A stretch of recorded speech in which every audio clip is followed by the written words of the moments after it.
మాపోయినాయి sir. నా లక్ష మాపోయినాక మళ్ళీ లక్ష ఇచ్చిర్రు. పేదవాళ్ళకి ఇండ్లు రావాలి. ఇందిరమ్మ రాజ్యం వల్ల ఇండ్లు వచ్చినాయి మాకు.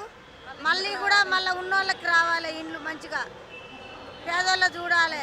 గ్యాస్ 5 రూపాయలు పెట్టుకుంటే 500 బోనస్ పడుతుంది. మాకు వస్తూనే ఉన్నాయి. ఫ్రీ బస్ వస్తుంది మాకు. కరెంటు బిల్లు ఫ్రీ వస్తుంది. 2500 ఒకటే రావాలి. కానోళ్ళు ఎన్నైనా కామిస్తారు కానీ అయ్యే పని చేసే పని చేస్తూనే ఉండాలి సార్. అందరికీ వాళ్ళు తప్పుడు సాలాలు ఎన్ని ఇచ్చినా మనం వాళ్ళని పట్టించుకోవద్దు.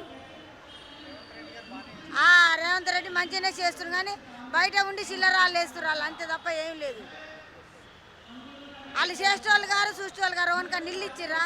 కేసీఆర్ 3 ఎకరాలు ఇస్తానన్నాడు, దంతబంది ఇస్తానన్నాడు, ఏది ఇవ్వలేదు, ఎక్కడేమి ఇవ్వలేదు. మాకేం చెందలేదు. ఆయన పుణ్యాన ఎవడో తిన్నాడు జేబులు నింపుకుని, కానీ మాకైతే ఏమి రాలేదు. వాళ్ళు అలా పని చేసి పాయింట్లు వేసుకొని పోయిన వాళ్ళకే పని చేసిర్రు. మాకెవ్వరికి ఏమి ఇవ్వలేదు ఆయన.